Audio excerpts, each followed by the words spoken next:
not endorse anybody. We just listen to them and hear what they have to say. Thank you. Thank you. Okay, anybody else for public comment this morning? Good morning, Mr. Spells.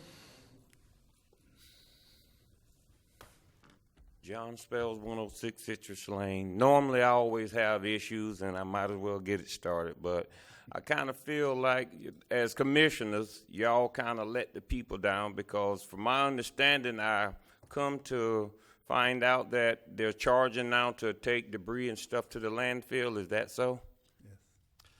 I find it really, to me, to be unfair because I pay a garbage fee and I do not even put garbage out there, no more than in a burn barrel for the little bit of stuff I burn. Now, you know, you got it solid up to now, code enforcement, in which at one time, Mr. Flagg, you made a remark to code enforcement. We got these laws on the books and we need to enforce it. So I feel like y'all just sought the people up to sick the dogs on them because you got a lot of old houses and stuff that's got to be torn down and cleaned up in yards, but then you turn around and put a fee on people cleaning up, and I find it really, you know, unfair to the people that don't really benefit from putting garbage out, but then you send code enforcement around to tell them they got to clean up the yard, and then you got Mr. Gas waiting at the landfill to receive on the other end. When I was fighting against the Better Place plan, y'all call it, and I said it was a scam. You know, y'all said if y'all got that Better Place plan money, what y'all could do and all of this here, and ever since then, the citizens has been tax after tax after tax, and it wasn't nothing but a setup. And I looked today in the paper where y'all had in there about the mowing for 4 to 5 times. I was out on West River Road last week, and I didn't know it would actually take and I'm not knocking the guys, but it took 3 days for them to go from Palmetto Bluff back to 17 picking up the debris and stuff along the roads. There's a dog under a towel on West River Road in front of Wayne McLean. That dog got hit last year. Nobody never came out to pick that dog up, and that dog still laying along that road with that same towel on it.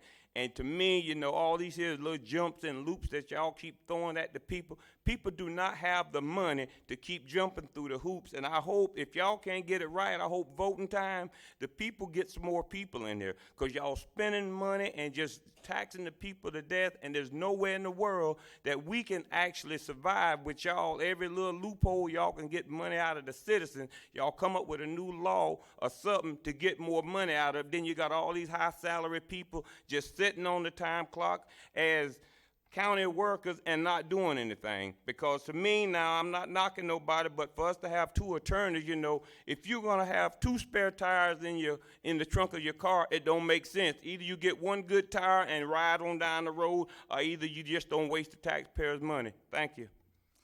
Okay, next we have Miss Judith York. Good morning. My name is Judith York. I live at 142 Drayton Island Road on Georgetown. I'm just here to support. You have on item number 7 on Public Works is asking you to approve the contracts. This is the new contracts for Taylor Engineering to do the specific work for Drayton Island Ferry as well as Fort Gates.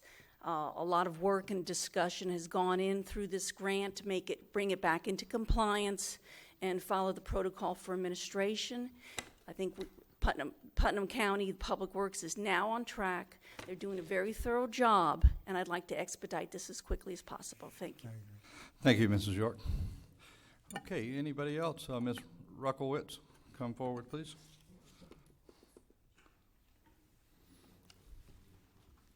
Morning. Wanda Ruckowitz, 106 Taylor Street, Interlochen, Florida. I just want to know, have we decided about the mosquito spraying? I'm getting really worried, especially where the children wait for buses and it's really grown up and there's a lot of water there. Have we come up with a solution for that? Are we going to have mosquito spraying? We always spray for mosquitoes.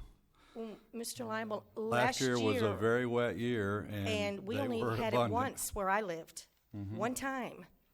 Okay, and I'm worried about that.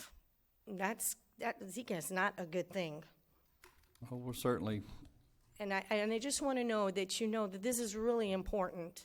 This is a really bad thing, and it can become an epidemic. Yeah. So I'd like to know, you know, maybe you put it in the newspaper, whatever you're gonna do, we need to have this done in this community, because it's a lot of wetlands out here. The Zika virus threat, and we have confirmed cases in St. Johns and Alachua counties. Yes. But they're daytime biters. They're not night, they're just the opposite, so I'm not sure where the state's going with that, but our program's intact like it always has, and I have to remind you, he sprays at night. You might be sleeping when he comes by. It typically works when the mosquitoes are active in the nighttime, Mr. Bob Hatton. He's been with us a long time, does a good job. Do we only have one sprayer? We have one sprayer for the whole county. Sir, do you know how big this county is?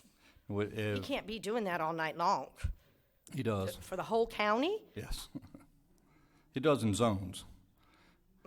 You could call him and get his I schedule. mean, that's just, you know, kind of strange to me. This is a big county. Mm-hmm. And then he can do it in one night? Yeah. It didn't cover the whole It's county adequate. one night. Not in Oh, one that's night. what I was thinking. Zones, yeah. we work it in zones. Okay. The different zones, and sometimes we get additional assistance from the state if we have a very, we were right on the verge of it last year for I asking think we need to assistance. do it this but, time. Maybe we need to go to the state. One of us needs to go up there and find out, say, we need it here, because we've got the confirmed cases. Yeah. Well, it'll be a while before they start biting. We've had a couple cold snaps, and that helps too. Okay, thank you. It's the kids, All right. okay? Thank you. Yes, Reverend K. Moore, come forward, please.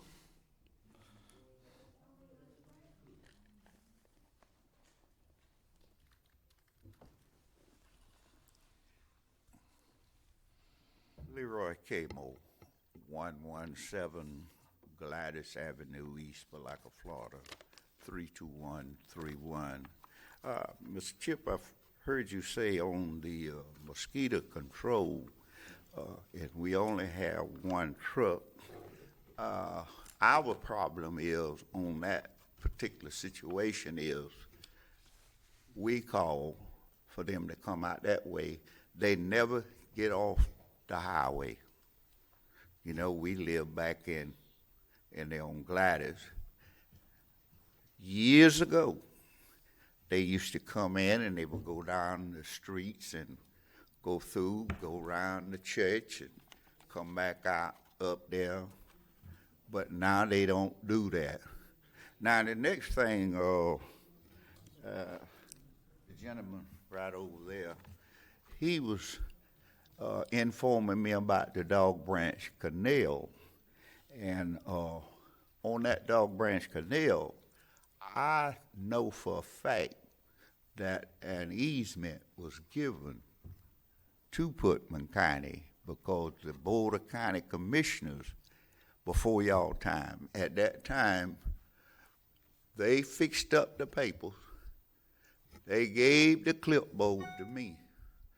I went from 207A to 207.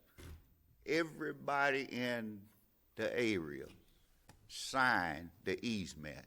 2 weeks later, they start cleaning the canal because they said they had to have an easement. So now, later on years, what happened to the easement? He said they don't have one now. But I know they had one because I went out and I got it and hand delivered it back to the Board of County Commissioners at that time. I can't answer that question. Like you said, it's before my time. Mr. Chairman, Reverend Kamo, do you have an approximate time frame, what year? But the latter part of 67 or the first part of 68, because that was the holdup. They didn't have an easement to put a drag line in there. They may be able to do the research if they're able to determine. Now, the that's time. what I told the gentleman this Okay. morning. Okay, I'm sure he's made note of that and that they will at least drill down on that and find out whether there is a way to use that information for what we need now. Now, do y'all foresee anytime soon y'all gonna be working on this? That will be discussed, Mr. Chairman, in the 2 o'clock Transportation meeting meeting this afternoon, and I can call you with an update if you're not able to be there. 2 o'clock. Yes, sir. All right. I wish I had something else to put on you, but the buzzer doesn't ring. Okay, anybody else for public comment this morning? All right, seeing none, we're going to move to the consent agenda. He's at item 7. So, Commissioners, I've been asked to pull item F, and item H, we are going to pull that completely from the agenda. So, I will entertain a motion. Both being pulled for, Yes, H is permanently pulled, okay. and F will be up for discussion. Everything else, I'll entertain a motion. Mr. Chairman, I so move that we approve consent agenda items A, B, C, D, E, and G. Second. Sorry. Motion and a Make no second. difference. All in favor signify by saying aye. Aye. Opposed, like sign. It carries. Okay, let's go to page number 29 through 59. Ms. Sparkman, you pulled this. If you're ready, come forward.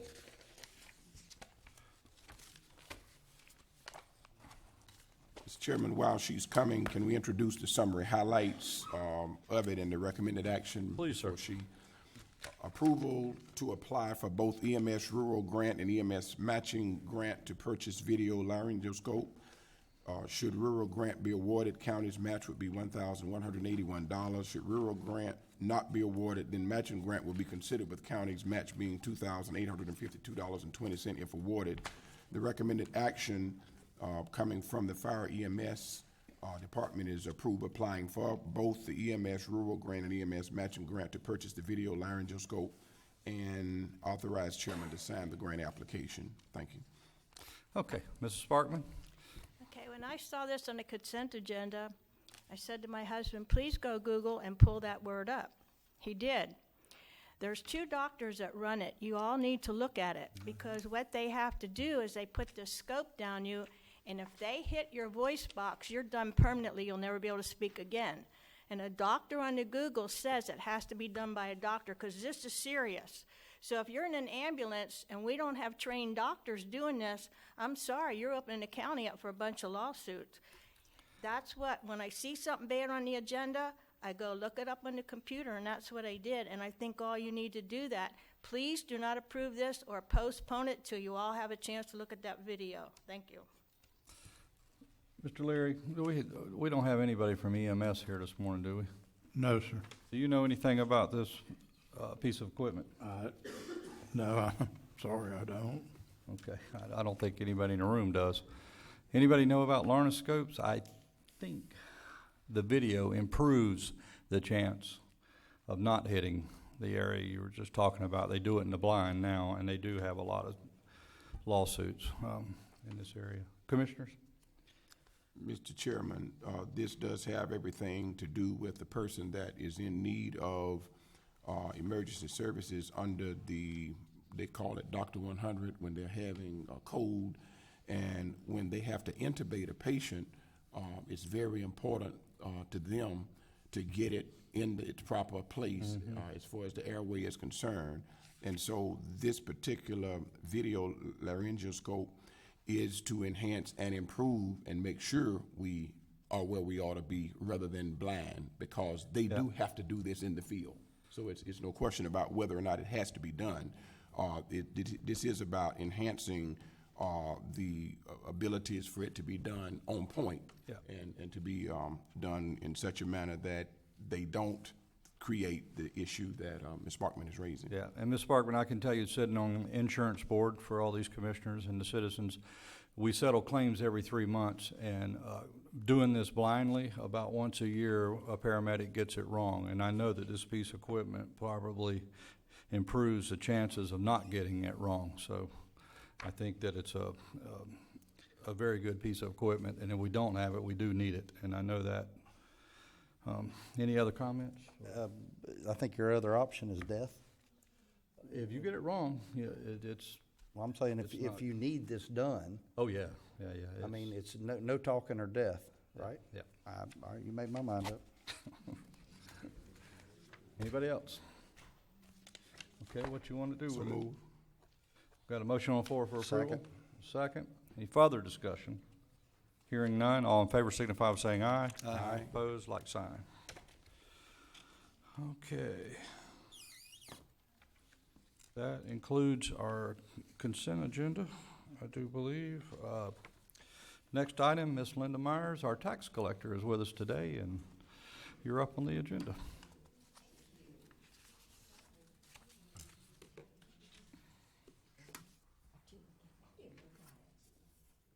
Good morning. Good morning. Good morning.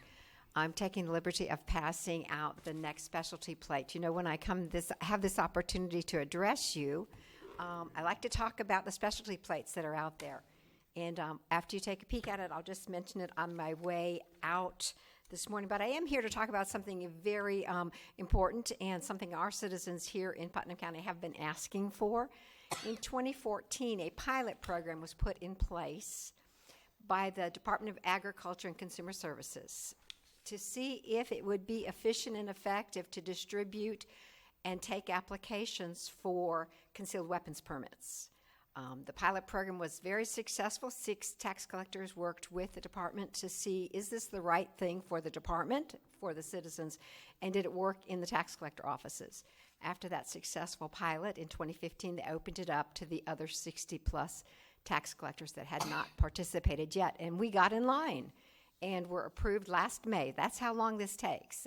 In your packet, there's a letter. We were approved for this May of 2015, and we are finally there.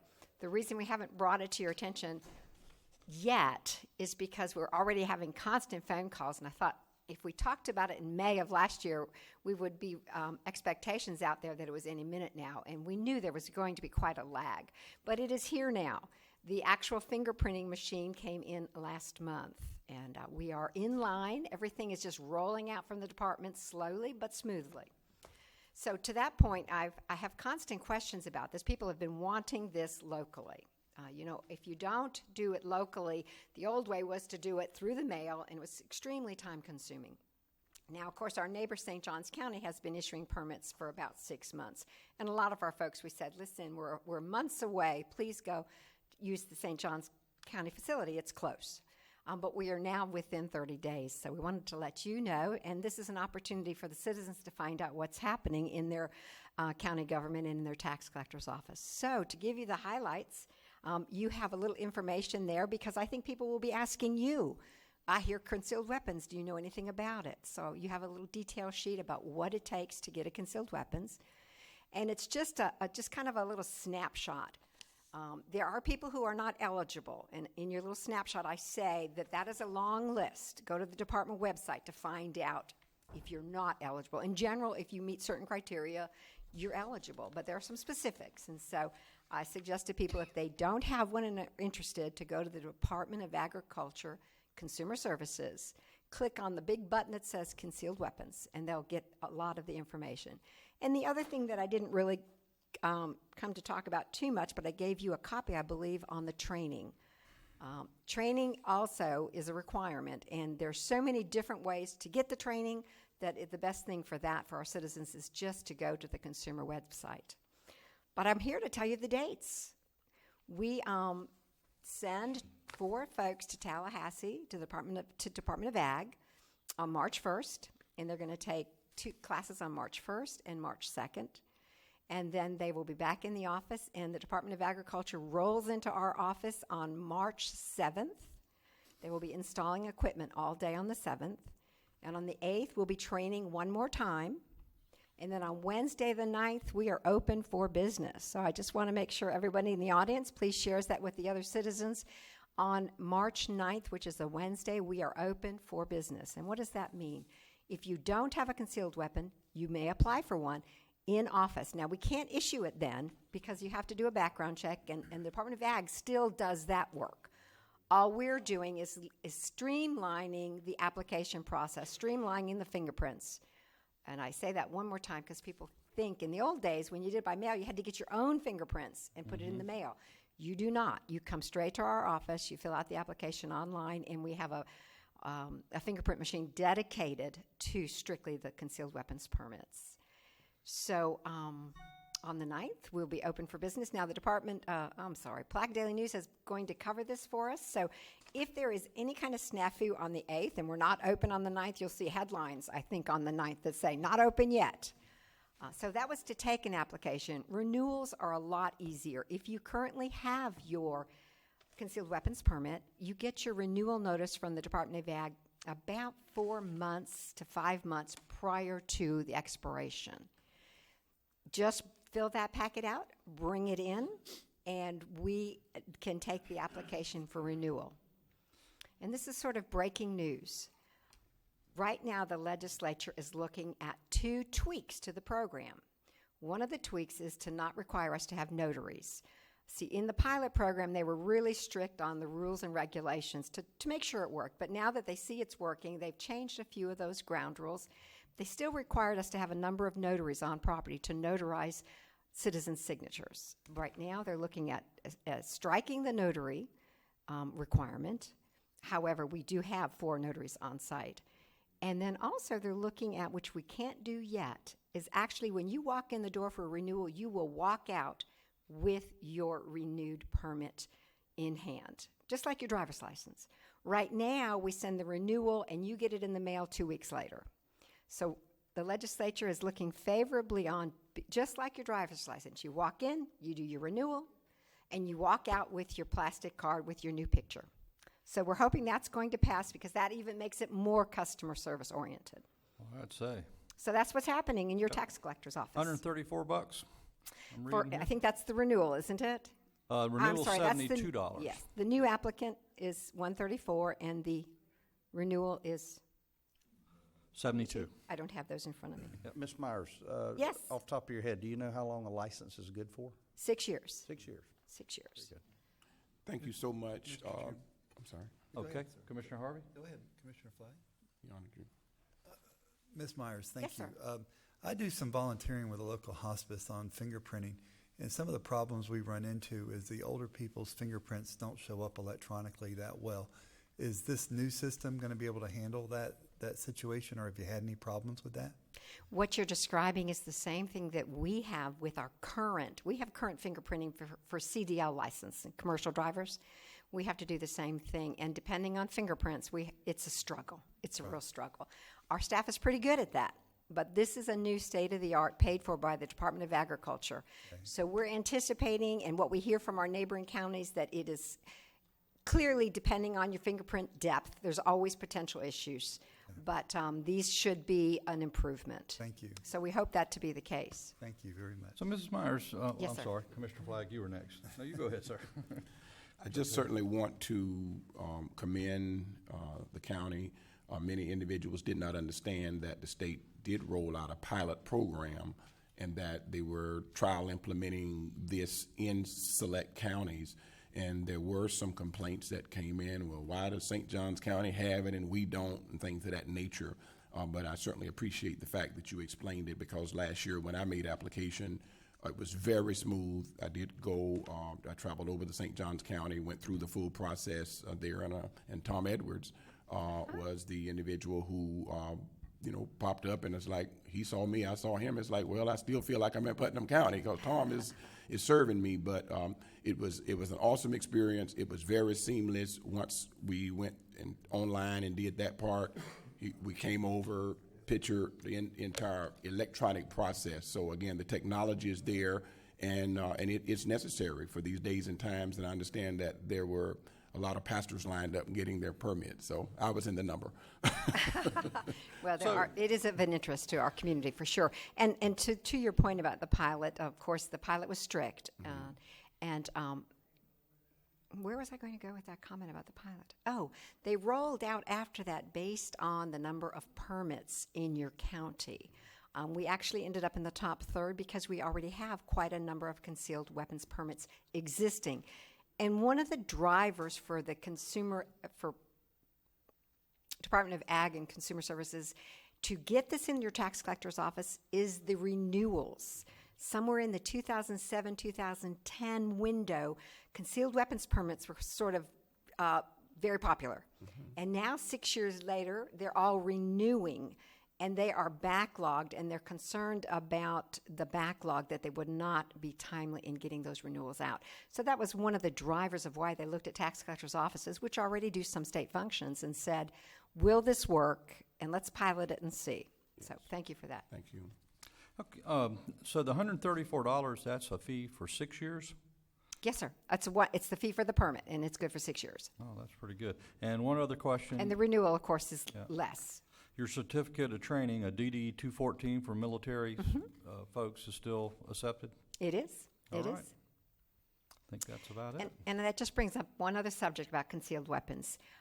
With this new movement to have a concealed weapons permit, where and when and how to handle that gun, that weapon, has some strict rules associated with it. So in talking with the sheriff's office, they indicated they would be glad to come and do an information session for folks, for you all, so that you could answer questions when you're asked, but also for folks in the community who don't know what those rules are. Now I've got a permit, what does that mean? Right. So I think we should partner those two things together. Ms. Myers, Great service. just to prep you a little bit, I was talking with Tommy Edwards about a week ago, and he was telling me about the permitting process. And I said, well, Tommy, how many do you do a day over there? He said about 25. I was astonished at the number. It really is quite a few in all of the, again, did he mention what the proportion renewal to applicant is? No, he didn't. He said, I thought it was new permits that he was talking about. But I thought you meant a week at least. He said, no, a day. Yes. We find that's happening from other tax collectors' offices. Again, about 24 have that right now, or I think we're number 25. So that's what I have been hearing as well. We will be prepared. We will be prepared. In the adult population in Putnam County, there are 5,663 permits issued today. Absolutely. As of today. And that's, as a proportion of our population, that's what drove us to be allowed to go early. Yeah. Okay. Wow. Thank you. Very So informative. while we're speaking of that, we're talking about law enforcement. Where is my license plate? Oh. There were no decals on it so we couldn't use it. And I did have to sign this out, so I'm keeping tabs on it. But what I'd like the opportunity is, as you know, there's about 180 specialty plates. And in fact, this year I think the legislature is going to authorize another 12. So stay tuned. We're getting them all the time. But we try to highlight them periodically every month. And this is one representing the police athletic leagues. Now, these are sponsored not only by police departments, as you know, by sheriff's offices and other law enforcement agencies. But I wanted to share this with folks. We're making this visible this month. And this is one of those plates that the extra $20, or it might be $25 for this one, actually goes to support local police athletic leagues. So this money can come back to our community and do some great work, because we have very good PALs, as they're called, in our community. And with that, I should tell you that my dad was in the PAL in New York City when he was 18. And, of course, he's died at 92. So this has been around for a long time, changing lives. Yes. Linda, what was the fate of the St. Johns River license plate? Did it survive, or? The good news and the bad news is, of course, the legislature is authorizing more plates, but they've put rules on them now. Mm-hmm. You have to pre-sell 4,000 if this new legislation passes, and you have to maintain 1,000 a year. And the St. Johns River tag is in jeopardy of not being able to continue. Wow. It has to have that minimum, and it has not achieved it yet in 2015. So that is the good news, bad news. Producing these plates and only selling 20 or 100 or 500, it's very costly to the states. So they are tagging it now with a cost effectiveness, but that does eliminate some of our favorite ones that maybe aren't quite as popular statewide. So I don't know the final disposition of it, but it is in jeopardy of not continuing. All right. With that, thank you again, and I look forward to having questions from our citizens and partnering with you all to get that information out that's so needed. Thank you. We'll do our part. Thank you. Okay, we thank you. Okay, we have this morning the Oversight Chairman Committee for the Better Place Plan, Mr. Ron Jones. You and your sidekick, we'll call him there, are up next. How are you, Mr. Bud? Just picking on you a little bit.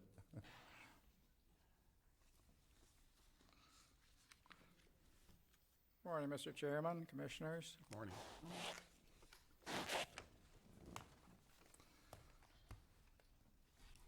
For the record, I'm Ron Jones, Chairman of the Better Place Plan Oversight Committee, P.O. Box 1029, Walaka 32913. With me today is Bud Surratt, who is the Vice Chairman of the Oversight Committee. I'm pleased to appear before you once again to talk about the Better Place Plan. I've done that for a few years now. And first I'd like to, I've placed some copies of the plan on the divider behind me for anyone in the audience who would like a copy. First, I'd like to thank the members of your staff who have made our work possible. Stacy Papel and Mike Nemitz have provided data for work with us on putting this particular report together. Prior to them coming here, the staff who worked closely with us was Mike Anderson and Don Jacobowitz. They attended all of our meetings in fiscal year 2015 and worked closely with us on all of our activities, and we certainly appreciated their input over the years.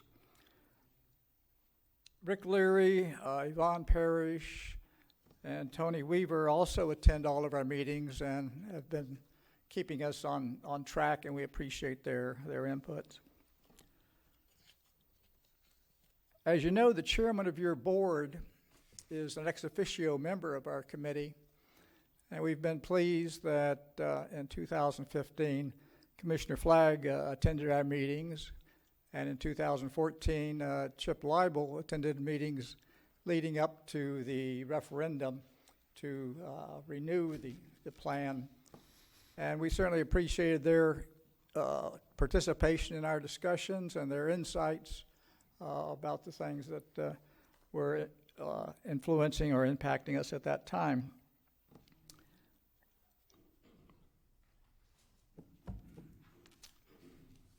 Unlike some reports that have cast a negative light on the county in recent times, our report today is about good things that have occurred over the past several years because of the plan, and more good things that will be coming over the next 17 years. The most noteworthy event for the Better Place Plan in fiscal 2015 was the April passage of the renewal of the plan for 15 years, extending from the beginning of 2018 through the end of 2032. In the months leading up to that referendum, it became clear that much of the public was unaware of the good things that had come from the Better Place Plan since it began in 2003. Consequently, there was a series of informational meetings put together to explain the plan and the benefits that we all derived from the infrastructure improvements that occurred. And many of your members of your board and your staff gave up many of their evenings to attend these meetings, to explain the plan to the public, and to discuss the benefits that flowed from the plan. They were joined by elected officials from the municipalities and their staffs. In addition, the Palatka Daily News was a strong supporter of the plan, as you know, and I think that made a big difference, perhaps a decisive difference in the outcome of the referendum. As we transition from the current 15-year plan to the new 15-year renewal, one significant change will be the amount of funds available for infrastructure investment. The plan currently spends about $1.6 million per year on debt service. That obligation is satisfied at the end of the current 15-year plan, which is the end of 2017.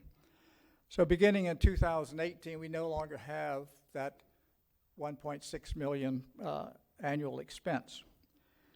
In addition, at about the same time, the $500,000 per year that currently is allocated to the regional water system may come to an end. If those two events do occur, we will free up over $2 million per year for other infrastructure investments. In addition, the plan's surtax revenue has been increasing as the economy continues to improve, and I expect that trend to continue. This past year, our surtax revenue was over $5 million for the year for the first time in the 8 years since the recession began. If we compare what the plan did over the last 6 years to what it will be able to do in the first 6 years of the renewal, beginning in 2018, we will see a substantial increase in the capacity of the plan. During the past 6 years, after removing the 2.1 million annual fixed costs, the water system and the debt service that we have now, there was a total left to allocate to other infrastructure projects of $7.5 million for the 6-year period in the past 6 years. Assuming that the 2015 surtax revenue of over $5 million remains constant and does not increase during the first 6 years of the new plan, although I think we can expect that there will be increases in that amount as the economy continues to improve. But assuming it's constant, that will provide the county with $30.8 million of revenue to invest in infrastructure projects during the 6-year period. So for that 6-year period, for the beginning of the renewal period, compared to the $7.5 million over the last 6 years we had. Talking about going from $7.5 million for infrastructure for the 6-year period, and looking at the new 6-year period beginning with the renewal of $30.8 million. A big difference in the amount of money that will be available for infrastructure investment. In addition, there currently is a balance in the plan's account of about $9.5 million, and it's possible, probably likely, that some of that money will remain to also be spent within the first 6 years of the renewal of the plan. If the water system allocation doesn't end, if it's determined that additional investment in the water system needs to continue beyond the end of the current 15-year period, the most that is likely to be required would be the same amount that we're now paying, the $500,000 a year. So if we did that for the first 6 years of the plan, that's $3 million investment in the water system plant or operation. That means that instead of $30.8 million, we would drop down to $27.8 million available for infrastructure investment in the first 6 years of the new plan. The most likely outcome with the water system is that the additional investment required from the plan would be less than 6 years. Maybe it'll only be 3 or 4 years. And it may not be the full $500,000. It may be $400,000 or $200,000 that's needed. So what is going to be available for investment in the new 6-year period will probably be somewhere between $28 and $30 million, depending on what happens with the investment in the water system. But this means that we're looking at some major new investments in the county's infrastructure. And it's important to note that infrastructure is a major driver of economic development, and that any infrastructure that makes residents and businesses become or feel better about their community is a driver of economic development. Anything that improves people's attitudes about the county and its future, it drives economic development. I'll talk a little bit more about that in a second. But that includes paving of roads, of dirt roads, and building recreational facilities. But economic development impacts do vary among the investment possibilities. And I think we would be well advised to consider the Better Place Plan an economic development plan. That is a plan to foster growth and create jobs. And if we do that, I think it's appropriate to begin the process of creating a 15-year plan for the 15-year renewal period that begins in 2018, all within the limits provided in the ordinance, of course. But that may mean bringing together experts in economic development, such as the Chamber of Commerce, economic development specialists, and perhaps economic development practitioners and academics from our retirement community. One of the comparative advantages of Putnam County is the large retirement community we have and the expertise that is available there to be tapped for things such as their experience in economic development.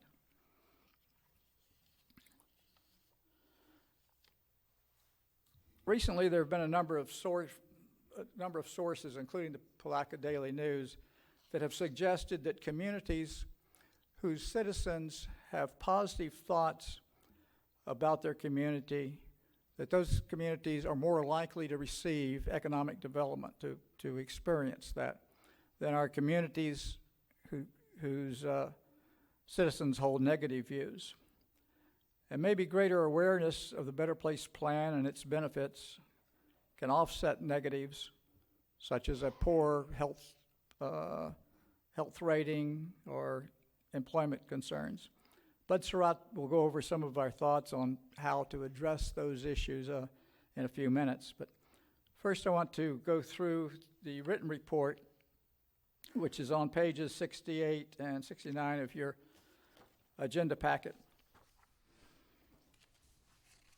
And as I go through this, please feel free to interrupt me if you have any questions as I go through it. Looking at the report, the first two paragraphs, the one about the Better Place Plan and the second one about the Oversight Committee, those are intended to remind all of us what the purpose of the plan and the Oversight Committee are, what they're tasked with doing. And in brief, the Better Place Plan is designed to improve our infrastructure. That's its basic function. The Oversight Committee is to provide assistance as required and to ensure that the ordinance requirements are met. The tables below, I want you to remember that, remind you that all of these numbers in this table represent 83% of the dollars that go into the Better Place Plan.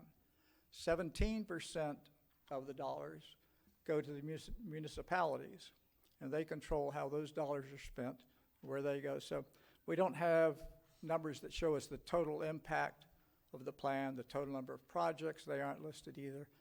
We have to go to the municipalities to get that. And I think I mentioned last year that I wanted to put together a document that would give you the total impact, give the public the total impact of the Better Place Plan and a better picture of all the projects that have been done.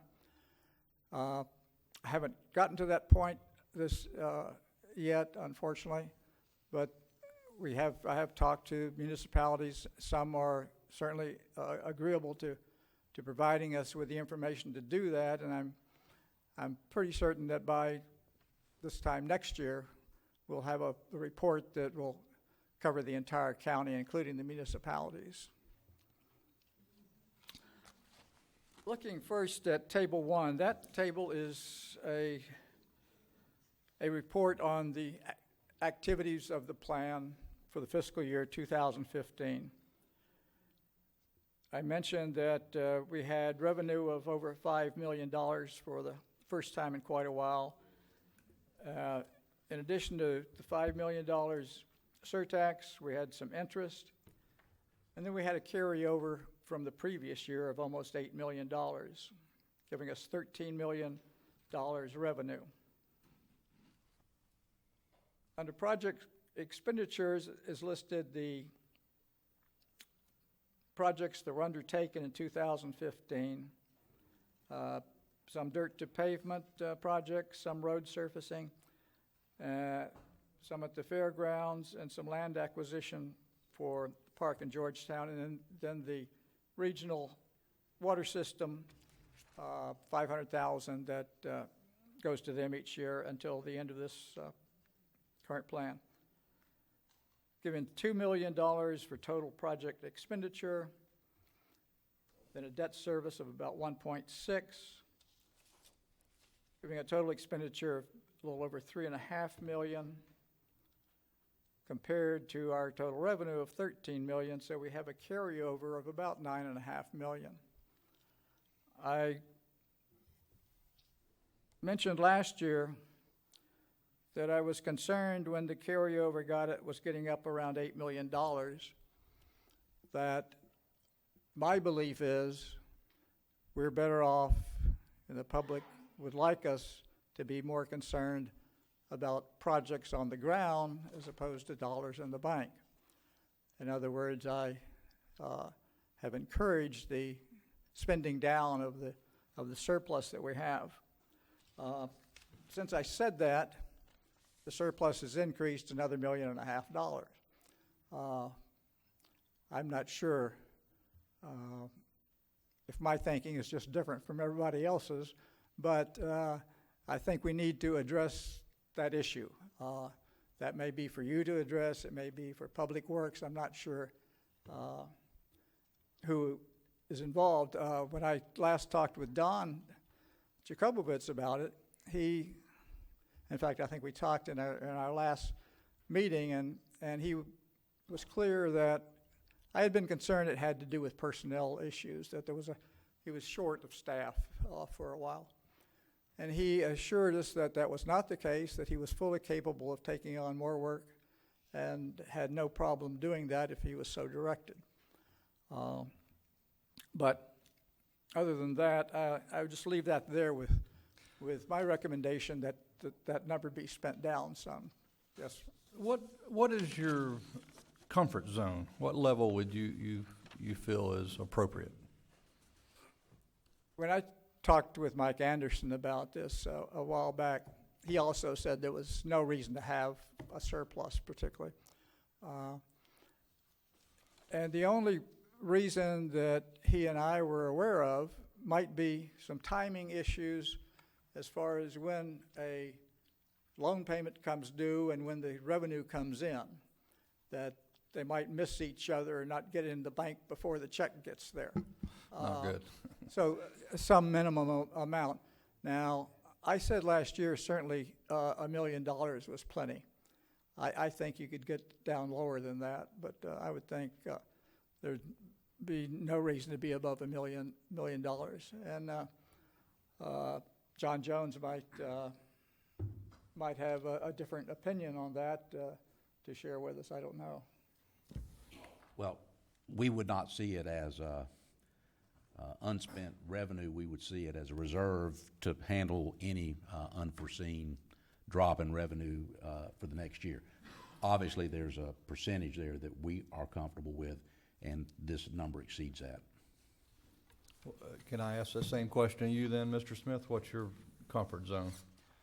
A million or? Well, I wouldn't want to throw a number out here without really talking with John about it a little bit more, because we have had discussions about, what is that reasonable reserve. It's just as it is with all county expenditures that we're obligated to pay, is to make sure that we're able to cover some minor blip that may come along that we're not anticipating. But I will get you a number. Yeah. Commissioner Harvey? If you just look at the numbers real quick, it looks like 1.6 million for 2 years would be our debt obligation for that, and 500,000 for 2 years. So looking at it, $3.2 million takes us out of debt completely on this current term, correct? So we could take that out of there right now and still have right about $6 million left to do other projects with. Am I correct in saying that? Well, it comes out of one pocket or the other. It'll balance out. But 2 more years at 1.6, 2 more years at 500,000, that's our debt obligation. Yes, and we should have income coming in each Right. year of around 5 million or so. Yeah, I agree with you. I think we sat on the money way too long, and we need to get this money out producing income to our citizens of Putnam County. I agree with that. Commissioner Flagg? Mr. Chairman, I think there are some other factors that we need to be mindful of. Many times, Better Place Plan funds are leveraged with grants. We don't know when a grant will be awarded, and if we don't have the match, then we don't get the project unless we're paying 100%. And I think that although we know that there are some services that we need to be able to provide, when we piggyback on state grants or federal grants and have the money to do so, then that's when we are awarded, because many of these grants have that requirement. So I think that the other thing is law of supply and demand. When we're able to put multiple projects together with contractors, then Public Works is also negotiating better rates, lower rates that causes the dollar to go further. So oftentimes, again, when you're looking at it from a piecemeal perspective, you're spending X amount of dollars and you're spending more for less. But when you have what I call a comprehensive approach to it, and you have multiple projects, or you have these various grants that are coming in. Now, I grant you, there are some time over the years that things appear to be somewhat out of balance. I agree with you and the committee as it relates to this next era that we are moving in. Let's have a comprehensive plan. Let's make sure the goals are sharp so that we can have the proper measuring indicators that we need to be able to grade these, so to speak, have an annual report card versus us saying, okay, let's be grateful for what we accomplished. Let's have a way to measure how much achievement we have, and if we missed any marks, whether there's any abilities to overcome it, in the successive years. But I think we have to be mindful when we think, quote, we have X amount of dollars in the bank. I know that there's a percentage, and the clerk has already indicated that he will to make sure that he give us a number. But I think if we drill down on it and make it scientific today, that we're going to probably shoot ourselves in the foot. We're not going to do that. Mr. West, continue, please. Mr. Jones, I'm sorry. Commissioner Flagg raises an interesting question that regarding matching funds for grants. And I think we discussed that a little bit last year, and my hope was this year we would be able to give you something showing what the leveraging was, what we were able to bring in with what kind of matching grants, and we haven't reached that point yet. I hope sometime soon work with Public Works and come up with something that'll give you an idea of the additional impact Better Place Plan funds have. When you have multiplier effects, it's certainly a much bigger impact than just spending out of the fund. If you can attract FDOT dollars or wherever. And so I hope soon to be able to give you a better picture of what that what that impact is, what those funds are. If I may, the expenditure sheet is really helpful, but if we had the same thing for what Commissioner Flagg and you were just explaining, that would really be nice. Right. You can see what the matches were and how much we yielded in the total grant and that sort of thing, don't you think? Yes, sir. We'll be striving to get there. Yeah. And I think, Mr. Chairman, if I may interject, Public Works, we know that there's some shifting that's going on in Public Works. But at the end of the day, when they prioritize projects, they're the ones, their engineering department, their roads and bridges and all of those departments prioritizing these projects. And they are the ones who, to me, causes a project to score more points based upon their assessment and their analysis, not the commissioners, not the oversight committee. That department bring those to us with proper rankings, and then without regard to what district they're in or what zone they're in, all of those things. When these prioritized projects come, they're able to have those funding. Then to me, the presentation of it saying we're going to stretch these dollars because we got the grant dollars and sometimes it's multiple grants and to go along with Better Place dollars. And so again, if you've got 3 different funding sources there, that means we're stretching the home dollars. We're making the pennies home that are being put in, contributed from home, go much further. And I'm certainly a proponent of that. Yes, that's good. Mr. Chair. Yes, Commissioner Harris. I do like, Mr. Jones, your idea of having a new 15-year plan. Right now, we set aside a certain amount for roads each year, and we know that much. That's what you're referring to as Public Works coming forward with the needs. But so we do a certain amount for that, but I think we do need the plan. It's a good idea, and we need to think about that and set another percent for certain things that are needed in the community. And thank you for that. Thank you. Going on to Table 2, it shows the history of our surtax revenue income, and you can kind of plot it against the economy, the recession, and kind of see we were right in that recession with everybody else as far as Hit our, $5 million before the recession and at the end of it, didn't we? Right. So we're looking good in 2015, up above $5 million for the first time in a long while in revenue, and the economy is not certain to be improving over the next 5 or 10 years. There are people who say it may go back into recession, but so far it seems to be rather have rather long legs and will, I think, be continuing slight improvements over the next several years. So I expect that the $5 million will be going up, but that's certainly not a certain thing. Table 3 shows 2 of our major spending categories and the history of them: the resurfacing expenditures and the dirt to pavement expenditures. And to some extent, they reflect some of the drops in revenue and the recession.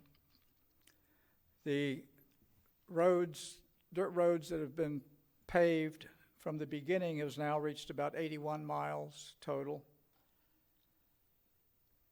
And in looking at the totals on those 2 numbers, you see that paving is about 30 million of the total. Resurfacing over 8 million. The balance of infrastructure spending is about 11.2. In other words, from the beginning in 2003, we have spent, or the plan has spent, 11.2 million on things other than resurfacing and paving. Mr. Chairman. Mr. Jones, may I ask a question? On page 69, 2009, $21 million was spent for dirt road improvements. Shouldn't that number have come over to Table 3 on 2009? to show accurate number here? On table 3, you said? Yes, sir. Table 3 on page 68. And if you No, look at, no, and I'll tell you why. And at some point in the listing of projects, that process, this sheet got a lot longer. And so there was some aggregation that Mike Anderson did just to put a lot of stuff in on one line item instead of 20 different line items. And he did that in 2009 and just took what had been kind of above that to a large extent, put it in that one line item. That's when and it raises a good point that I should make everyone aware of, that the fiscal year completed here, this was a request or an idea that Commissioner Flagg had a couple of years ago, asking that we put in some chronology for these when these projects were completed. And that struck me as a good idea, so I continued it this year. And the completion date of a project, as far as accounting is concerned, is when they put the money out or when it goes into the ledger or whatever. There's some trigger point that makes it a 2015 expenditure versus a 2014. As far as Public Works is concerned, the work may be not terribly connected to that particular number. Most of the work may have been done in 2014, but the final dollars show up in 2015. So there is, the chronology here is a guide, but it's not an absolute by any means. And certainly the 21 million is a flagrant case of of overstating what was done in 2009 in 1 year. The work for that 21 million was done in numerous years before that, and accounting has put that 21 million there, and so I've tried to keep these numbers in accord with the accounting records. The numbers now on table 3 are more in accord with the disaggregated amounts. And accounting does have a sheet that shows all the expenditures per year spread out, and that 21 million, you can disaggregate it and spread it out over the years, and that's what's done in in table 3. That 21 million is there, it's just spread out over some of the years. So the 21 million is definitely part of the 30 million on table 3. gotcha. Continuing on table 4, that is the current list of all projects that have been completed or undertaken since 2003. It shows down near the bottom that there are some recurring costs. One is the $500,000 per year for the regional water system, and then the debt service costs, the principal repayment and the interest repayment.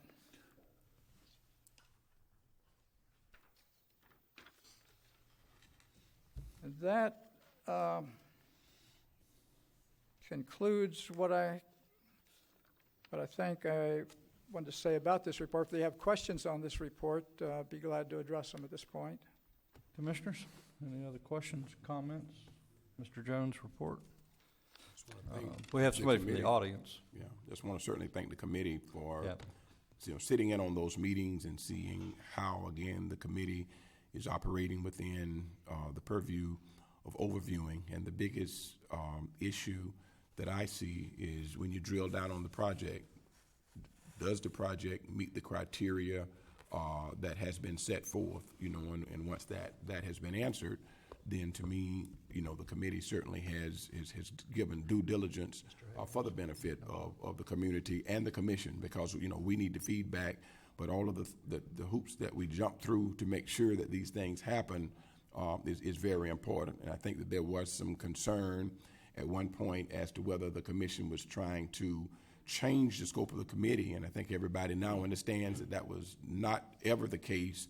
We just wanted to be able to say, don't get bogged down into those other areas. Make sure that everything is in compliance.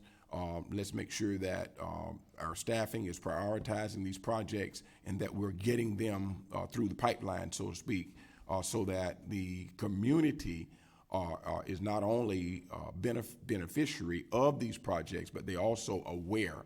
And I think that's what came out even during the season of putting this back before the citizens, is that all of these great things were happening, but nobody was pretty much telling the story. And so we found that out. And so it goes right back to us preparing for the next 15 years, is to have that vision cast, put the energy in building the scenario and the portrait that we want the community to benefit from, and then marking it each year as we go.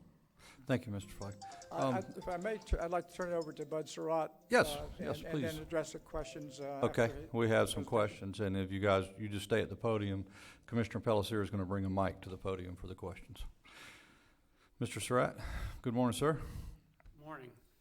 Bud Surratt, 121 Lakeshore Drive, West Putnam, Vice Chairman of the Better Place Plan Committee, regardless of where I wanted it or not. But I do want to say it's been a pleasure serving on that. It's an eye-opener, and it's certainly one of the biggest benefits to Putnam County that I have ever seen. Pull the mic closer to you. Okay. The city can't. You got it. All right, can you hear me now? Yes. Okay, good. Just to reiterate what Ron had said, the Better Place Plan's revenues and expenditures were audited by the county's external audit during the county's annual audit. And the review and in the opinion of the Better Place Plan Committee, the 2015 surtax funds have been spent appropriately.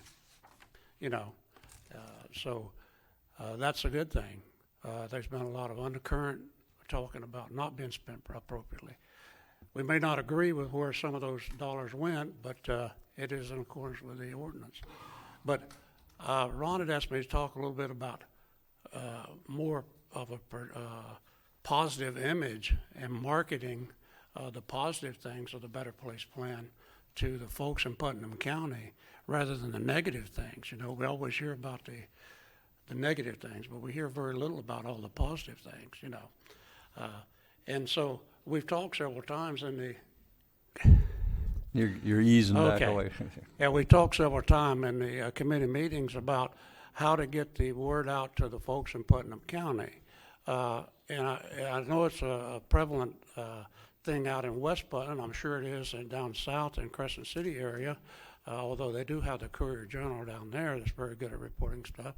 In other parts of the county, a lot of folks do not receive any kind of medium that tells them what's going on. And we've talked about, and perhaps the commission can establish some large billboard at each one of the major entries into the Putnam County, stating this is a Better Place Plan community or county, and these are to list some of the major products. There's thousands and thousands of eyes see those 2 or 3 times a day. And and visitors to Putnam County, we see those things and what's happening. And certainly then all the folks that are not getting the emails and not getting the paper and so forth as they drive down the road, they would be able to see. And regardless of what you think, the peripheral vision of most people, they pick up on a nice sign that says what we're doing in a positive manner. Secondly, we need to market Putnam County in a positive manner and maybe use some of the Better Place plans to do a short video version of the great things that are available in Putnam County that could be run on the TV stations periodically. Putnam County is a great place to visit. It's also a great place to live. in spite of the dirt roads, you know. And dirt roads aren't all that bad either, don't get me wrong there, but maybe in conjunction with the Chamber of Commerce and somebody actively pursuing, or a committee actively pursuing, as Ron has said, you know, coming up with a plan that will encompass the next 10, 15 years of the Better Place Plan, what we want to do. What are we going to do with the Shell building to market that? You know, try to get people up north and snow that high to come down and start a business here. We have to have some economic opportunities. You know, out where we were at, we were all aglow with the fact that Walmart came in. It lasted 9 months. And, you know, those things happen, but we need to get some jobs. People were really excited about an opportunity to go to work. And I still believe that there's a lot of people in Putnam County that'll work if they have the opportunity, you know. So maybe a committee appointed by the commissioners to explore methods and ways of getting a positive influence out to different parts of the United States, and certainly our neighboring counties, that it is a good place. Yeah. Commissioner Flagg, if I could stop you for a minute, just reminded me that tomorrow we are kicking off a stakeholders meeting throughout the county, including the education system and just about anybody with any kind of stakeholding in it. We're going to start a conversation in the community about economic development, right on the lines you were just advocating for. So it's on the way. Video and all. Yep. Great. That's all I have. Thank you. Thank you. Appreciate it. Okay, at this time we have some questions. If you'd come up, Mr. Havens, and thank you, Commissioner Palliser, for taking that mic up there. And, you can stay right at the podium, Mr. Jones. Yeah. Ron, I got a first question. You said that the debt service is going to drop out in 2 years, or drops out this year? In the microphone, Mr. Jones, if you could. That's what I was, there you go. Yes, Rick, that's correct. Okay, you talked about leveraging loans right after the vote in April. We leveraged a loan for, I think, $1.4, $1.5 million. Is that going to be paid off? I'm not familiar with loans other than the $13.5 million that shows up in our financial statements. Well, April 11th, we leveraged a loan right after the vote for 1.4, 1.5 million, so there's still going to be a debt service on that. I'm not familiar with that, perhaps. Okay, all right, next question. Stacy Pompel could probably... All right, next question. There are 2 bonds leveraged against this. One doesn't pay off to 2040, one not to 2054. So is there still going to be service? Those bonds are going to be have to be paid off, and they can't be paid off before them. There are no dollars coming out of the Better Place plan for paying those that I'm aware of, and if there is, then Stacy Papel could perhaps address that issue. Okay. I'm waiting for an answer. There are 2 bonds. Yeah. She's getting ready to answer if you can Yeah. give her time. Okay. Let's give it a minute. Take a break over there. Ms. Propel. That the Better Place Plan is giving to the East Putnam Water Wastewater Fund is helping that fund pay some debt. It's that fund's debt, and that fund will pay its own debt as it can. So that's why that assistance may go on for a while. It's just assistance. Rick, that goes to my discussion about whether the $500,000 that we're paying, that the fund is allocated per year to the water system, whether that will in fact stop at the end of this 15-year period, or if it'll go into the next 15-year period. And as I said, that fund, it may go in at the full amount, the $500,000 per year, which over the 6-year period would mean an additional $3 million invested in infrastructure that comes out of the available funds. But that in fact it might only go for 2 or 3 years, or it might be $400,000 instead of $500,000, or maybe only $200,000. It'll depend on what the the need for that debt service is, but it won't be any more than the 500,000 we now show as going to the end of 2017, and we have indicated may go into 2018 and beyond. Mr. Chairman, if I can interrupt for 1 second. You can. I think some of the questions that are being asked is outside of the scope of the Oversight Committee, and Mr. Haven can certainly prepare those questions, and our administration really should be answering these questions that are being asked. And I think that it's not equitable to put our Oversight Committee, because they are reviewing what's being sent to them. They're not projecting what we're going to do or what we're going to need to do as a commission, and so the commission during our budget meetings will be dealing with administration to project us forward, and certainly those meetings are open, Mr. Haven. Okay, but the comment was in the presentation that the debt service, the $1.6 million would drop out after this year. Okay, we'll get away from that. My next question, expenditures are supposed to last for 5 years. That's, if we're making an expenditure, it's supposed to be something that's going to be there for 5 years? Lasts for 5 years or more. Yeah. The city of Palaca has used their share of the debt service plan to keep the golf course afloat, $463,000 over the last 3 years. We have no jurisdiction whatsoever, none. Well, doesn't what the Better Place plan set up, doesn't those specifications transfer to whatever municipality gets those shares? They're 17%, if I may, Mr. Chairman. They are. Each Well, of part those, of the 17%. each of those that consist of the 17%, those municipalities, they have their ordinance and their governing regulations, and so each of those entities, what they have in their rules should be what you measure what they do with, just like you're doing us, and it's a good thing. We want the check and balance. We want the transparency. Okay, but the city has now got the golf course up for sale, so where the 5 years go? Let's need to speak with the mayor and the commissioners that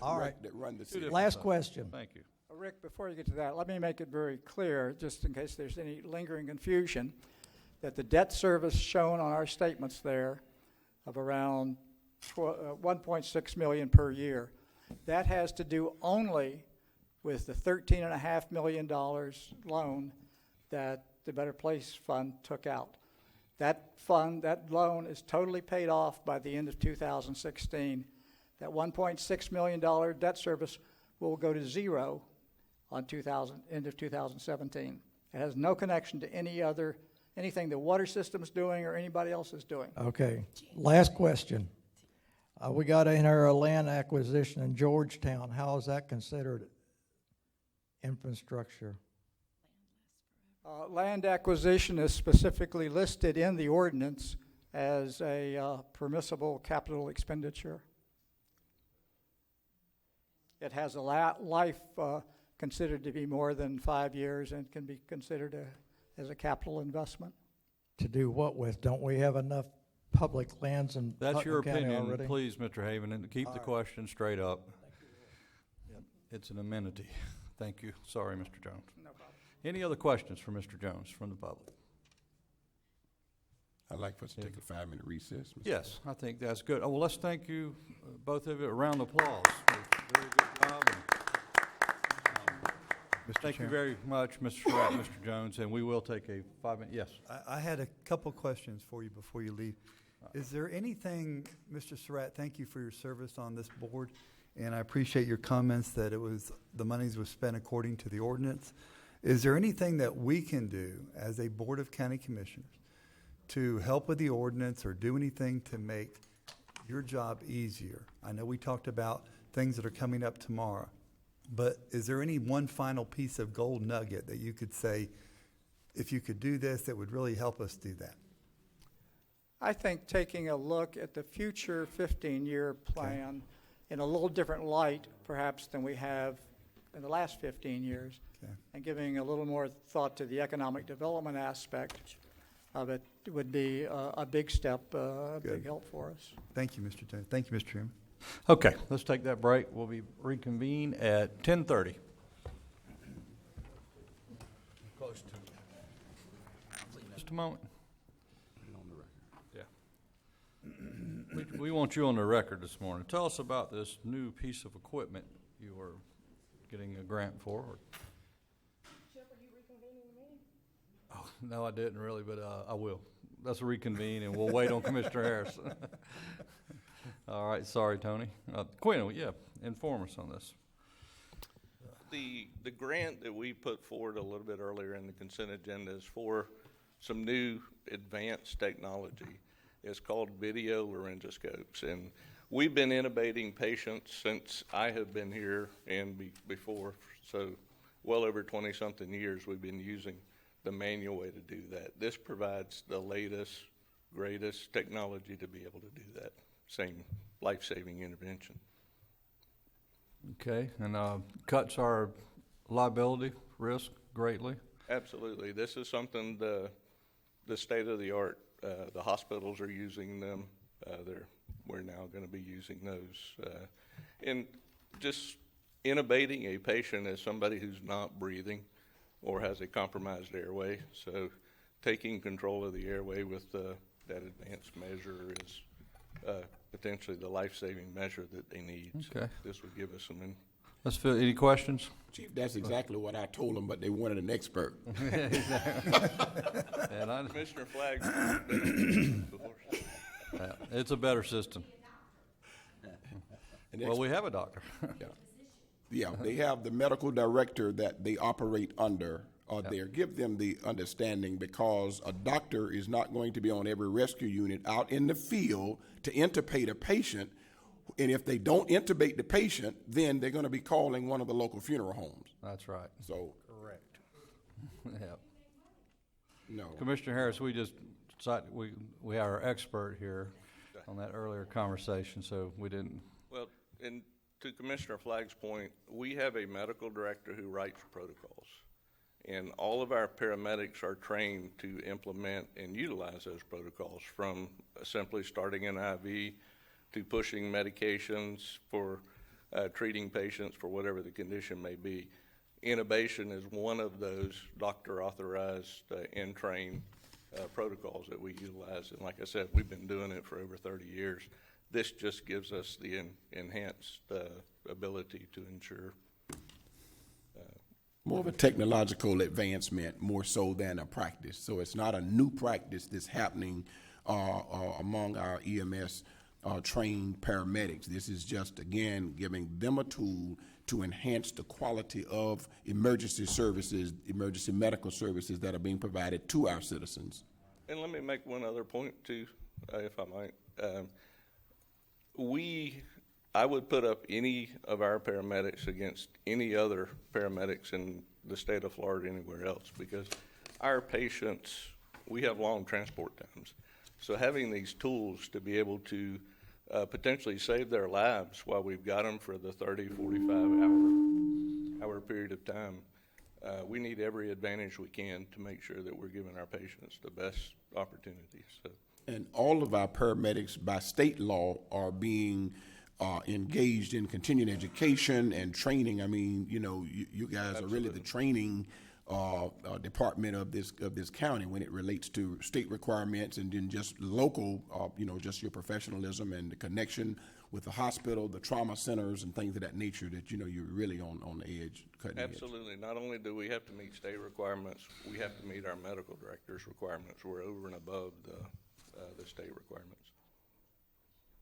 Okay, Quinn, thank you so much for explaining that to us. All right, we're going to move to item 7 on the agenda. Mr. Nimitz, welcome, sir.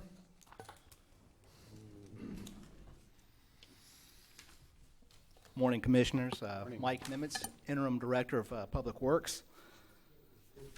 I'm requesting the board to approve an agreement for consulting services with Taylor Engineering for design services for Fort Gates Ferry Terminal improvements, summing to $204,082, and design services for Drayton Island Ferry Terminal improvements for $89,077.50. The design services for Fort Gates is essentially to design the east landing, east ferry landing. This will include permitting and construction administration activities. The design services for Drayton Island will include load testing, and from that load testing will generate a design for temp repairs, and that will include the permitting and provide construction administrative oversight. Now, Mr. Nimitz, on that road, that testing, I found it interesting that we are not building to FDOT standards, but to the Florida building codes, according to this. Is that correct?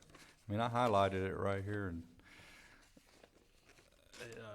As far as the temporary repairs yes, on Drayton Island, yeah, no, it's Well, it says that although reviewed by FDOT, it's not under their jurisdiction, so it's designed under the Florida Building Code. As a general pile-supported structure supporting vehicular load. So I guess the jurisdiction is what caused that? yes. Yes, we are, we have coordinated this with FDOT, and they did not take exception to it. and it does say and may be designed. Yes. Either or, so. As far as the Drayton Island, again, we will be doing the load testing. There may not be any modifications required. The load testing is to find out if it is in fact required, and to what extent we need to do the temporary repairs. And these temporary repairs are only to stay in place until FDOT takes over the landings at Drayton Island. FDOT will be completely rebuilding both landings. Starting in 2017, they'll begin their preliminary design phase. 2019, they will start with right-of-way acquisition, and then 2021, they will completely tear them down and start them up from start to finish. These are just temporary repairs to enable, traffic to make it across and to. Commissioner Pelser? Mr. Nimitz, in the past, they've had issues with getting heavy equipment over onto the island to do work, Yes, either for the county or private residents want to pour concrete, per se. Are these landings going to be built eventually when this is done with that in mind, that we're prepared for that, so we don't, I know they have one issue with the barge that gets them over there, but if we ever upgrade that barge, I don't want the landings to be insufficient to hinder that. Yes, the temporary will, I believe it's a 10 kip load capacity is what we were aiming for with the temporary repairs. And when FDOT gets in there, their design requirements are more stringent. There's a whole set of criteria in the feasibility study that, that requires, concrete trucks and all types of traffic that's detailed in that. It's pretty extensive. Okay. Any other questions, Commissioner? I do, Mr. Chairman. Mr. Nimitz, there's no way to get this all done at one time before to meet FDOT standards now? Because it looks like we're gonna put a Band-Aid on a situation, and then we're gonna come back and tear it all apart and do it again. That's correct. We're putting a temporary fix on Drayton Island until the FDOT can come in. Our funding, when we initially took this on, was insufficient. We could not rebuild both ferries with what we had, ferry landings. All right, fair enough. FDOT has $4 million in comparison to our $1 million. I got So you. our $1 million is going to buy some temporary repairs to last until 2021, and then they're going to come in with the $4 million and give you guys the Cadillac. If you could refresh us, though, on what happened or where the grant money is that we received from the feds. Is that like turned over to FDOT now to manage? The grant money was issued by the Federal Highway Administration and is being administered by the FDOT. We have spent funds in the design phase. I have to pull in numbers here. By the time we approve this right here, we will have spent $415,000 for Fort Gates in design costs. That's with the approval of this modification here. And that will leave us approximately $604,000 left for construction. Okay. Our estimate at the Fort Gates Ferry to construct the east side landing was $437,000. So there may be a little bit of contingency left over, But again, that's an estimate. So when it goes out to bid, I do like having that contingency in case it goes up to 500 and something thousand. So that's the financial status of that particular project there. And again, we reduced the scope to one ferry landing because that's the only one that's structurally deficient at that location. As far as Drayton Island is concerned, after these design costs were approved, we will have spent a total of $277,000 in design costs, and there'll be a significant amount of money left over for construction work and temporary repairs, $722,000 roughly. And we're going to explore other expenditures that are covered under the APQ1 agreement with FDOT to spend some of that additional money that may be left over. Mr. Chairman. Yes. Mr. Nimitz, we got $1 million for Fort Gates Ferry and $1 million for Drayton Island, correct? Yes, sir. Roughly, that's what the figures are. $1,020,000 for Fort Gates and $1 million for Drayton Island. Okay, all right. All right, Robert Bly, you wanted to speak to this subject? If you would come forward, please.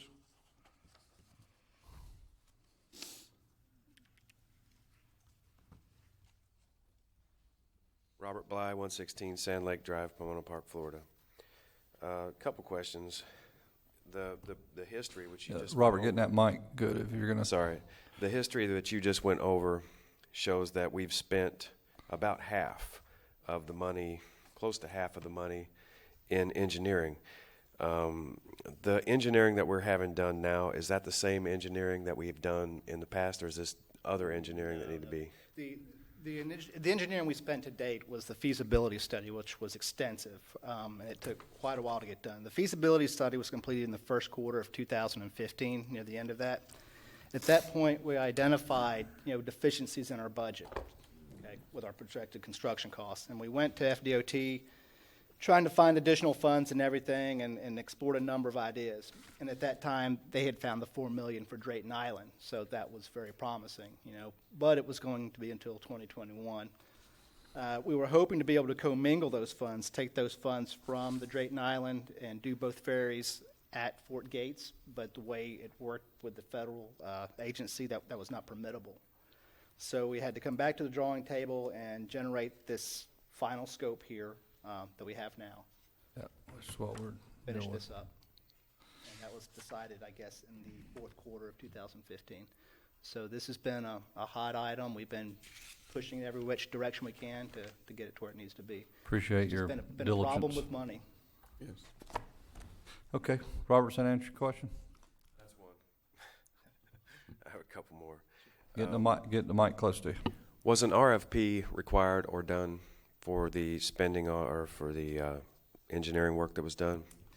Yes, that's correct. There was an RFQ process that was conducted, and that's how Taylor Engineering was selected. There were several firms. We have all the documentation with the grading and how it all went. If you'd like to review it, it's at the Public Works building. Good answer. And it's also, if you were to review on the actual county website, you can see the RFQ. It probably has the results of it there on the county website, too. You mentioned that you had narrowed this down to one project now. Is that what you said? That you were going to do one project and the other project was being put off? Or did I One misunderstand? landing. One landing. At Fort Gates, yes. Fort Gates landing, we're just going to do one ferry landing. That's all we have the funding available to do at this time. And that's the only one that is structurally deficient, is the one on the east side. Okay. So we are doing work on both the Fort Gates Ferry and the Drayton Island Ferry? That's correct. Okay, I just misunderstood you there. Okay, I think that does it. Thank you. Okay, Commissioners. Mr. Chairman, I'd like to make a motion that we authorize design services for Fort Gates Ferry terminal improvements in the amount of $204,082. Okay, motion. Second. A second. And you had discussion? Nope, no, I'm fine. Anybody? Okay, any further discussion? Hearing none. All in favor signify by saying aye. Aye. Aye. Opposed, like sign. Thank you. Thank you, Mr. Nimitz. Thank you. Item B, design services for the Drayton Island Ferry terminal improvement. So move that we authorize an amount of $89,077.50. Motion on the floor. Second. Second. Any further discussion? Hearing none. All in favor signify by saying aye. Aye. Aye. Carries. And hooray. Yes. Okay. Thank you, Commissioners. All right, next on the agenda, Mr. Crowley, you and Mrs. Anderson have been very patient this morning. It's your turn.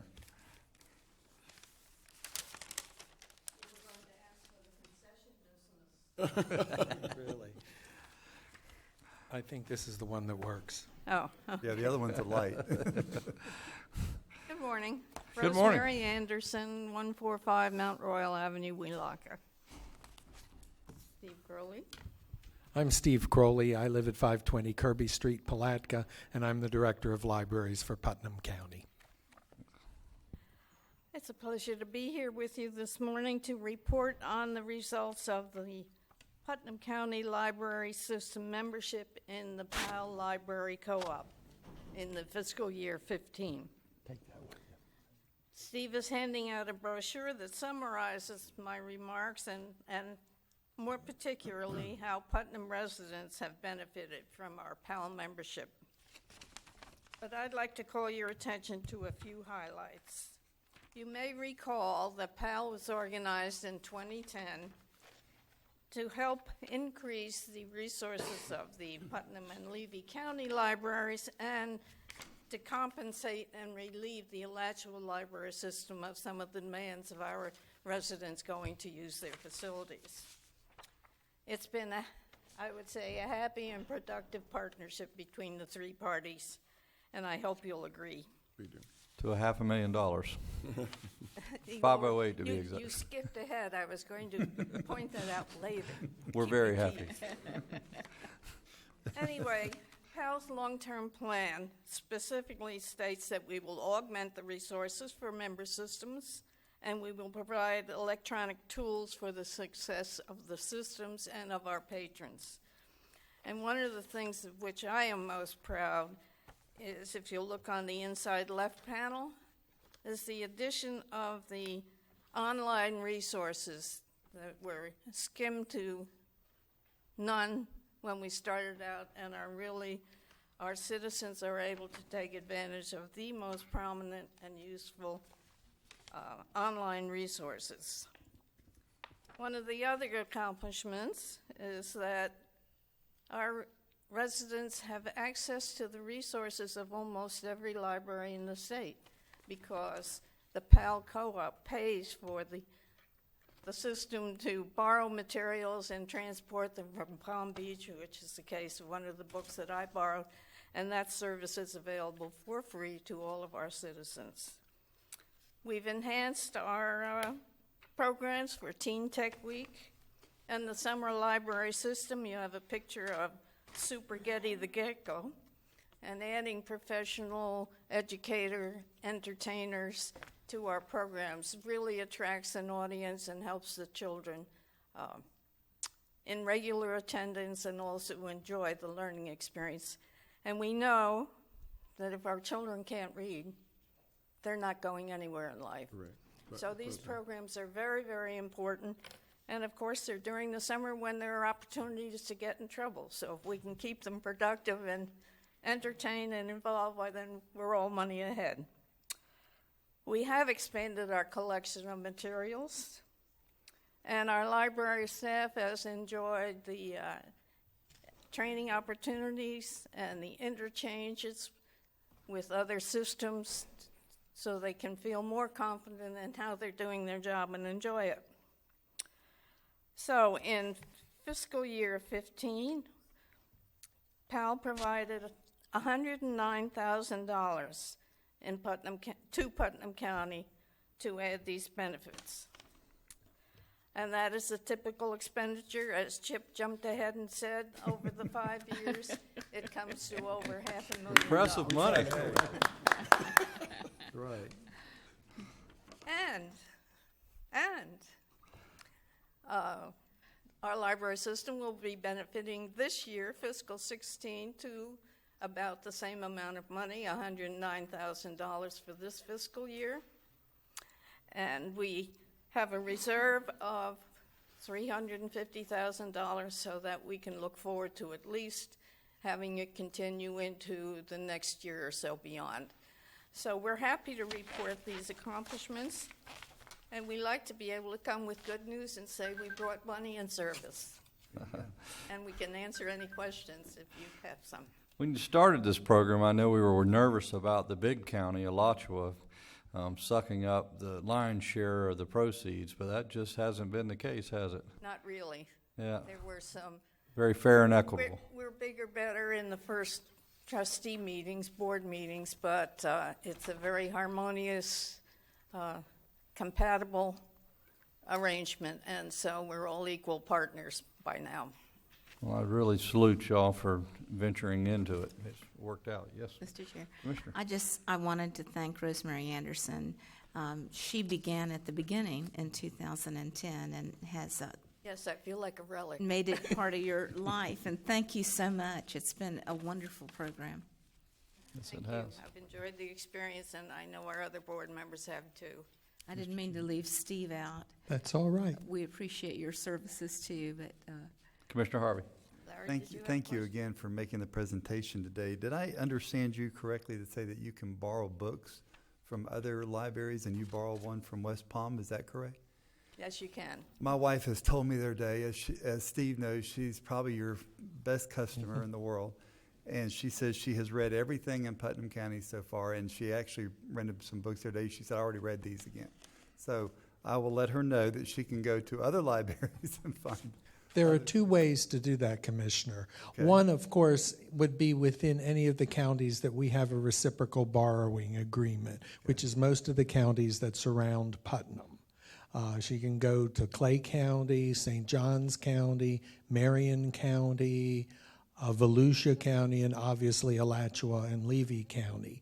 But if she doesn't want to make those trips to get those books, we can interlibrary loan those materials from, as Rosemary said, almost any library in the state of Florida. And that is free because of our participation in POW. They pay our, this is going to sound funny, and it's not a Dairy Queen plug, it's a dilly delivery. So we dilly books all over the state of Florida. Good, thank you. Also, just for the record, Mr. Chairman, Yes. The second board member is not Anderson, it's Andrews. Correct. Yes, I want to make sure that our records reflect the other board member accurately. Did I make a mistake? It's okay, not on No, this yours, is on our- in our It's packet. right in your trifold. Yeah. Okay. I just want to make sure that we get ours Lynn will revised. do me in otherwise. No, you're fine. Just for the public record, I want to make sure that we have ours. Commissioner Flagg finds these little things. He just does. Keep it straight. We appreciate that. Thank you very much. Thank you. you all. Thank Thank you you very all. much for the report. Thank you.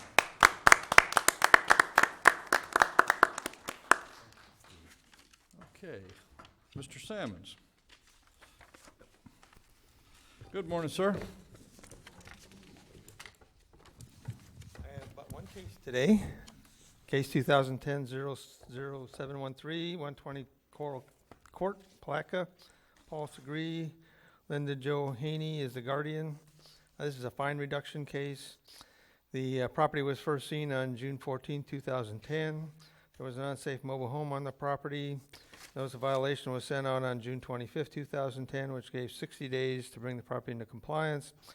Inspection was done on September 10th, 2010, and the property was still in violation. A notice of hearing was sent out on the same day to the owner. Special magistrate heard the case on November 18th, 2010, and gave the property owner until January 7th, 2011 to come into compliance, or a $25 a day fine would commence. Inspections were completed on January 14th and May 11th of 2011, and nothing had been done. 4 more inspections also incurred over the next 12 months with no progress. A notice of hearing to consider foreclosure and or abatement was sent out on May 30th, 2012. Special magistrate heard the case on July 19th, 2012, and he ordered the county to proceed with foreclosure and or abatement. The case went before the county commissioners again on September 11, 2012, and they authorized the abatement of this property. The property was abated on August 15, 2013. At about that time, Mr. Segree was deemed to be incapacitated by the courts. Linda Joy Haney, his guardian, now has requested a fine reduction hearing. The special magistrate heard her request and recommended that the board accept a total of $2,145, which includes the abatement lien and also the costs for doing the project of the $23,425 fine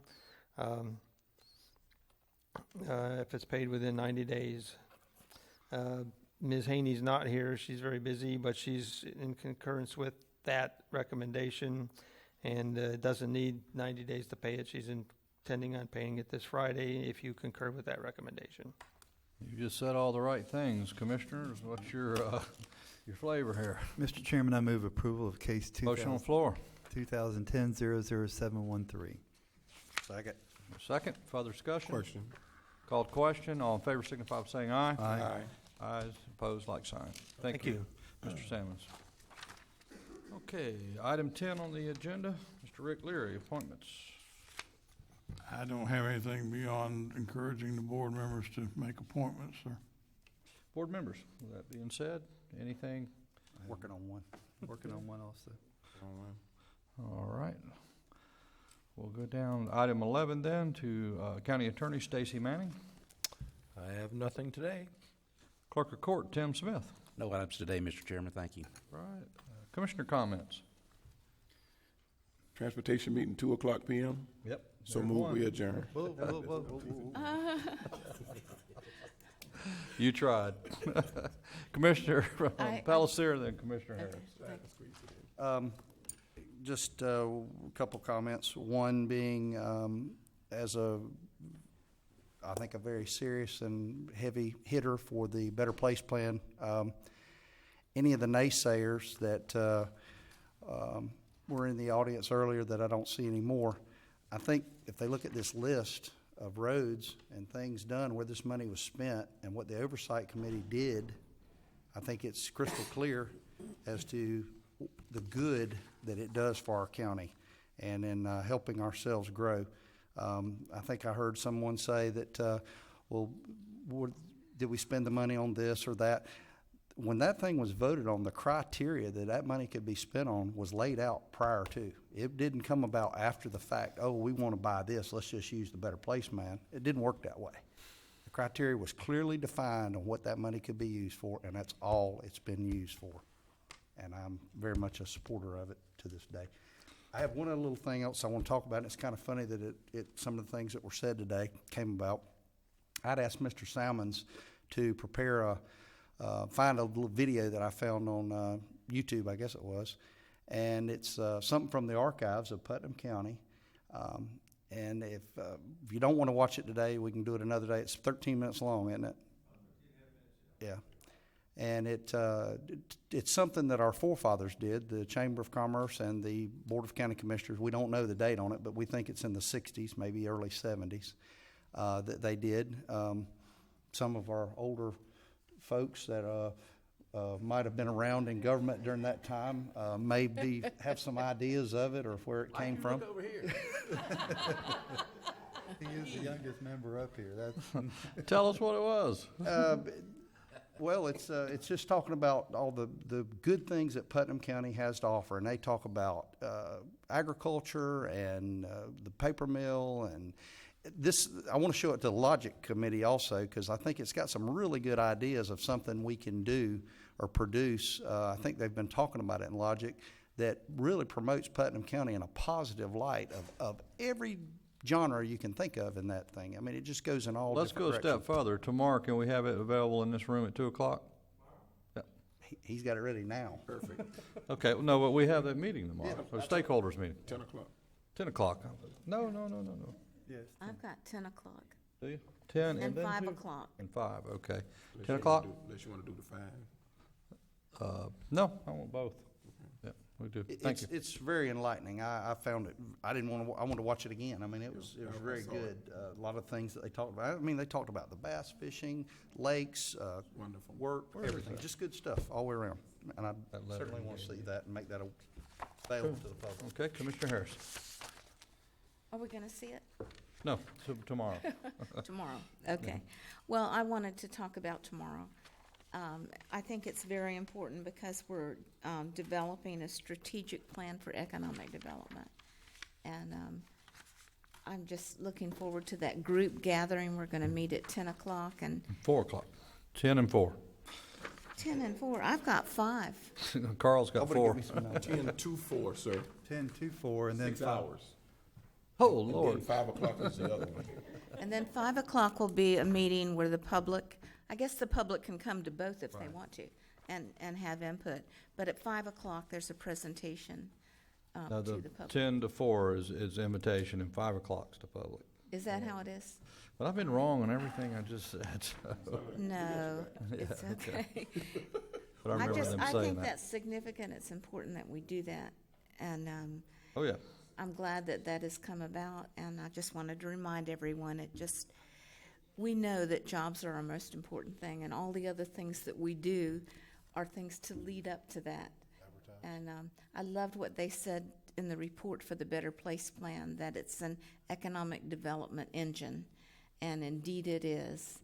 And so It has I been. just hope everyone that can will come to the 5 o'clock one, at least at the end of the day, and see Okay. what's going on. Anybody else? Mr. Chairman, the Azalea Festival is on its way here soon. The parade is Saturday, March 5th at 10 o'clock. So if you want to be involved, just let us know, and I will be helping Sam Deputy set up that parade. Currently, it's going to be on Main Street. I thought the Pelican had to move it to Reed. I've been working on that, and the city commissioners are being a little bit of a stumbling block, but this is, war's not over with yet. Wherever it's going to be held, I'll be putting it together. So please come and be a part of that, and we look forward to that. Thank you, sir. Mr. Chairman, you have anything else? I so move we adjourn. I don't want to cut you off. Granted. Thank you, everybody. See you all at 2 o'clock.